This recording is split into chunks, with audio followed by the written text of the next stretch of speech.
Gentleman yields, and I'll recognize Mr. DeSaulnier. Thank you, Mr. Chairman. Thank you for your testimony today and the challenges you have professionally. And what my questions were, how do we measure the success of what this committee's done and your deployment of that?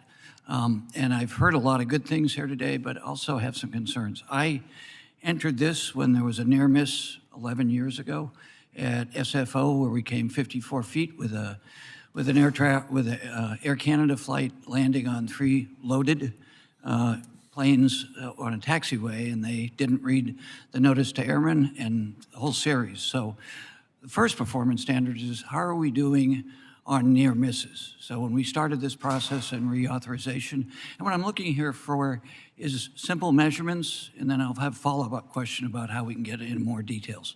So on simple measurements, if you had a report card on how you're doing in deploying the directions of the assets we gave you, how are you doing? And start with near misses. Do we see any success in fewer of those? Well, thank you for those questions. The first one, if you don't mind, you asked maybe the most relevant question for today, which is, how do we measure success? Right.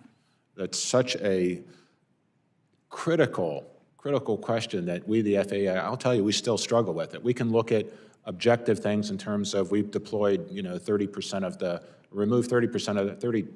of the copper is now fiber. We've deployed our first digital switches and voice switches.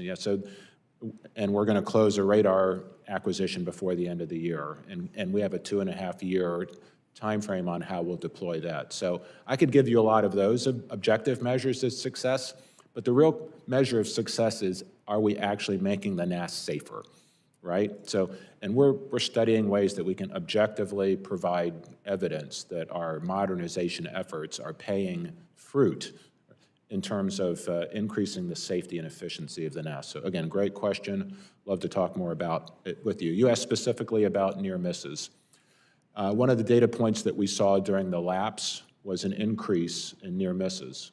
And we also saw an increase in surface incursions, which is why we took action to to sort of reduce the workload of our controllers by reducing capacity, reducing system demand in real time. That was a recognition of the risk that we saw. We monitor, we have dashboards now, I mentioned a fellow by the name of Neil Cohen. He also created these same measurements and dashboards that are now front and center of the FAA's weekly management meetings. So we're looking at the dashboards and looking at our progress on surface runway incursions, on near misses, and TCAS resolution advisory. So I will tell you the trend was going down until the lapse, but unfortunately it has taken a turn in the wrong direction.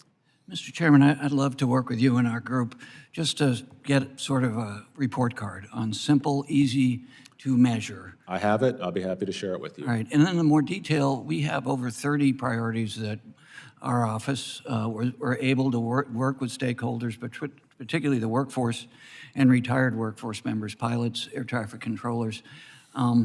We submitted questions prior to this hearing to see where we were on each of those. We got a response, but it was, you'd have to have a PhD in aviation engineering, and I don't have the staff or the mental capacity. So I'd love to work with you on that to sort of help us understand things like human factors that the chairman brought up that has been of particular interest to me across the board, and in particular, in the procurement process, and we deal with this in multiple levels of government, technology is not matched to the human factors, whether it's the pilots, the air traffic controllers, the machinists. So how we're working on that.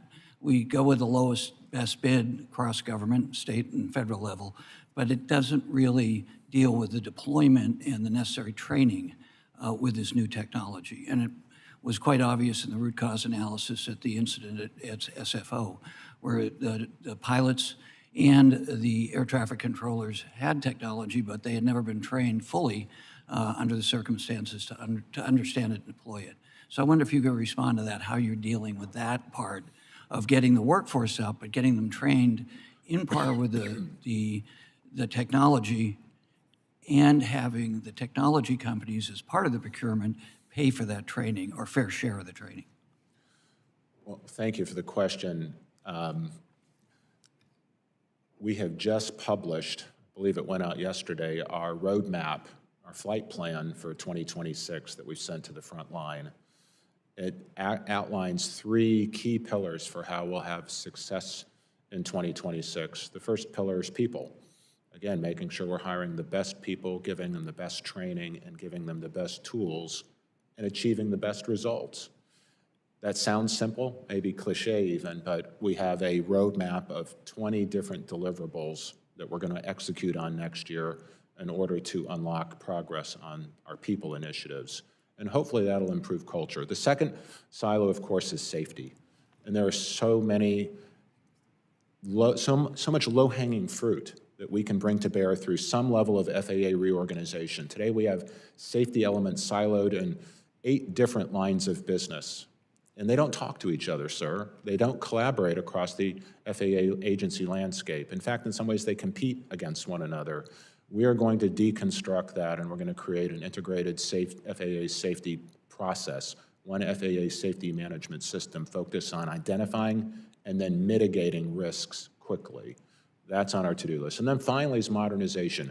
These 3 things will work together to create an FAA that's transparent, accountable, and most importantly, effective.